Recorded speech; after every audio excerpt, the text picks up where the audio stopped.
Hello, welcome back to PSC course and tips. എല്ലാവരും സുഖമായിട്ട് ഇരിക്കുന്നു എന്ന് വിചാരിക്കുന്നു. ഇന്ന് നമ്മൾ കുറച്ച് ഇക്വേഷൻസ് ആണ് പഠിക്കുന്നത്. ഫിസിക്സിലെ ഇമ്പോർട്ടൻറ്റ് ഇക്വേഷൻസ് കോഡിലൂടെ പഠിക്കുകയാണ് ചെയ്യുന്നത്. നമ്മൾ ഇക്വേഷൻസ് പഠിക്കുന്നത് നമുക്ക് എപ്പോഴും കൺഫ്യൂഷൻ ആണ്. സയൻസ് ബാക്ക്ഗ്രൗണ്ട് ഉള്ളവർക്ക് ഫിസിക്സിലെ ഇക്വേഷൻസ് ഒക്കെ പഠിക്കുന്നത് കൊണ്ട് വലിയൊരു ബുദ്ധിമുട്ടുണ്ടാവില്ല. എന്നാൽ ഒരു ഗ്യാപ്പിന് ശേഷം വീണ്ടും സയൻസ് ഒക്കെ പഠിക്കുന്നവർക്ക് ഭയങ്കര ബുദ്ധിമുട്ടാണ് ഇക്വേഷൻസ് ഒക്കെ ഓർത്ത് വെക്കാൻ. അത്തരക്കാർക്ക് വേണ്ടിയിട്ടാണ് ഞാൻ ഈ വീഡിയോ ചെയ്യുന്നത്. നമുക്ക് ഓപ്ഷൻസ് കാണുമ്പോൾ ആൻസറിലേക്ക് എത്താവുന്ന രീതിയിൽ ചെറിയ ചെറിയ കണക്ഷൻ കൊടുത്തിട്ടാണ് ഓരോ കോഡും തയ്യാറാക്കിയിട്ടുള്ളത്. അപ്പോൾ നമുക്ക് വേഗം വീഡിയോയിലേക്ക് പോവാം. ഈ ചാനൽ സബ്സ്ക്രൈബ് ചെയ്യാത്തവരുണ്ടെങ്കിൽ ദയവ് ചെയ്ത് സബ്സ്ക്രൈബ് ചെയ്യാം. ചലനവുമായി ബന്ധപ്പെട്ട ഇക്വേഷൻസ് ആണ് നമ്മൾ ഡിസ്കസ് ചെയ്യുന്നത്.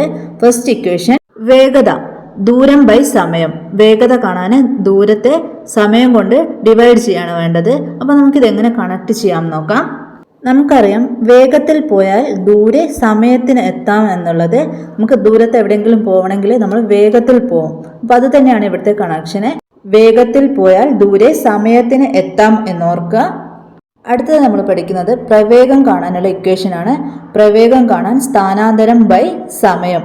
സ്ഥാനാന്തരത്തെ സമയം കൊണ്ട് ഹരിച്ചാൽ നമുക്ക് പ്രവേഗം വെലോസിറ്റി കിട്ടും. നമുക്കറിയുന്ന കാര്യമാണ് പ്രസവാനന്തരമുള്ള ശുശ്രൂഷകളെല്ലാം സമയത്തിന് ചെയ്യണം എന്നുള്ളത്. അപ്പോൾ അത് തന്നെയാണ് നമുക്ക് ഇവിടെയുള്ള കണക്ഷന്. പ്രവേഗവും സ്ഥാനാന്തരവും ഒരുമിച്ച് പ്രസവാനന്തരം എന്നോർക്കുക. സമയത്തിന് എന്നുള്ളത് സമയമാണ്. ഇത് ഞാൻ പറയുമ്പോൾ എൻ്റെ കൂടെ തന്നെ നിങ്ങളും പറഞ്ഞു നോക്കുക. അപ്പോൾ നമുക്ക് പെട്ടെന്ന് പഠിക്കാൻ പറ്റും. അടുത്തത് ത്വരണം കാണാനുള്ള ഇക്വേഷനാണ്. പ്രവേഗമാറ്റം ബൈ സമയമാണ് ത്വരണം കാണാൻ. ത്വരണം എന്നുള്ളത് മരണം എന്ന് വായിക്കുക. മരണത്തിന് മുൻപ് ഹോസ്പിറ്റലിൽ സമയത്ത് പ്രവേശിപ്പിച്ചാൽ മാറ്റം ഉണ്ടാവും ഓർക്കുക. നമ്മൾ ഇമാജിൻ ചെയ്യുക സീന്. നമുക്കിപ്പോൾ ഒരു അസുഖം വന്ന് ഹോസ്പിറ്റലിലേക്ക് എത്തിക്കുക. അപ്പോൾ നമുക്ക് മരണത്തിൽ നിന്ന് രക്ഷപ്പെടാൻ പറ്റുമെന്ന് ഓർത്ത് വെക്കുക. ഈ കോഡൊക്കെ കാണുമ്പോൾ എത്രയോ വലിയ കോഡാണല്ലോ, പഠിക്കാൻ ബുദ്ധിമുട്ടാണല്ലോ എന്ന് ഓർക്കും. പക്ഷെ നമ്മൾ ഈ സീന് മനസ്സിൽ ഓർത്ത് വെച്ചാൽ നമുക്ക് ഈ ത്വരണം എന്നുള്ളത് കാണുമ്പോൾ ഓട്ടോമാറ്റിക്കലി നമുക്ക് മരണം എന്ന് ഓർമ്മ വരും. അങ്ങനെ നമുക്ക് കണക്ട് ചെയ്ത് വെക്കാൻ പറ്റും. മരണം എന്നുള്ളത് ത്വരണമാണ്. പ്രവേശിച്ചാൽ മാറ്റം എന്നുള്ളത് പ്രവേഗമാറ്റമാണ്. സമയത്തിന് എന്നുള്ളത് സമയമാണ്. അടുത്തത് ആക്കമാണ്. ആക്കം കാണാൻ മാസ് ഇൻറ്റു പ്രവേഗമാണ്. ഇതെങ്ങനെ കണക്ട് ചെയ്യാൻ നോക്കാം. ആക്കമില്ലെങ്കിലും മിസ്റ്റർ എക്സ് മാസ്സായി പ്രവേശിക്കും എന്നോർക്കുക. മിസ്റ്റർ എക്സ് എന്നുള്ളത് ഇൻറ്റു മൾട്ടിപ്ലിക്കേഷനാണ് കൊടുത്തത്. ചില നാട്ടിലേക്കൊക്കെ ബലക്കുറവിന് ആക്കക്കുറവ് എന്ന് പറയും. നമുക്ക് വയസ്സാകുമ്പോൾ ശരീരത്തിന് ആക്കക്കുറവ് എന്നാണ് പറയുക. അതാണ് ഇവിടെ കണക്ട് ചെയ്തത്. മനസ്സിലായെന്ന് കരുതുന്നു. ആക്കമില്ലെങ്കിലും എന്നുള്ളത് ആക്കമാണ്. മാസായി എന്നുള്ളത് മാസ്. പ്രവേശിക്കും എന്നുള്ളത് പ്രവേഗമാണ്. അടുത്തത് ബലവുമായി ബന്ധപ്പെട്ട ഇക്വേഷനാണ്. മിക്ക എക്സാമുകളിലും ഇതിൽ നിന്ന് ക്വസ്റ്റ്യൻസ് ഉണ്ടാവാറുണ്ട്. ആവേഗം കാണാനുള്ള ഇക്വേഷനാണ്.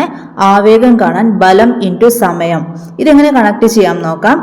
ആ വേഗം വാ ബസ് വരും എന്നോർക്കുക. ബസ് എന്നുള്ളത് ബലം സമയം. ആ വേഗം എന്നുള്ളത് കൂട്ടി വായിച്ചാൽ ആവേഗം എന്നാണ്. അടുത്തത് ബലം കണ്ടുപിടിക്കാനുള്ള ഇക്വേഷനാണ്. ബലം കാണാൻ മാസ് ഇൻറ്റു ത്വരണം ആണ്. ഇത് എങ്ങനെ കണക്ട് ചെയ്യാം എന്ന് നോക്കാം. ബാലൻ്റെ മരണം മാസായിട്ട് എന്നോർക്കുക. ബാലൻ എന്നുള്ളത് ബലമാണ്. മരണം എന്നുള്ളത് ത്വരണം. മാസായിട്ട് എന്നുള്ളത് മാസ്. ഇത്രയും ഇക്വേഷൻസ് ആണ് നമ്മളിന്ന് ഡിസ്കസ് ചെയ്യുന്നത്. നിങ്ങൾക്കിത് യൂസ്ഫുൾ ആണെന്ന് തോന്നുന്നുണ്ടെങ്കിൽ ചാനൽ സബ്സ്ക്രൈബ് ചെയ്യുക. നിങ്ങളുടെ ഫ്രണ്ട്സിനൊക്കെ ഷെയർ ചെയ്ത് കൊടുക്കുക. നമ്മൾ സദിശ അളവുകൾ അതിശ അളവുകൾ എന്ന് പറഞ്ഞൊരു വീഡിയോ മുന്നേ ചെയ്തിട്ടുണ്ട്. അത് കാണാത്തവരുണ്ടെങ്കിൽ കാണുക. Thanks for watching. നിങ്ങളുടെ അഭിപ്രായങ്ങൾ കമൻറ്റിലൂടെ അറിയിക്കുക. നിങ്ങളുടെ ഫീഡ്ബാക്ക് അറിയുമ്പോഴാണ് നമുക്കിത് എത്രത്തോളം എഫക്റ്റീവായി എന്നുള്ളത് അറിയാൻ പറ്റുന്നത്. അതുകൊണ്ട് നിങ്ങളുടെ അഭിപ്രായങ്ങൾ കമൻസിലൂടെ അറിയിക്കാൻ മറക്കരുത്. നിങ്ങൾ സബ്സ്ക്രൈബ് ചെയ്യാത്തവരുണ്ടെങ്കിൽ സബ്സ്ക്രൈബ് ചെയ്യുക. Thank you.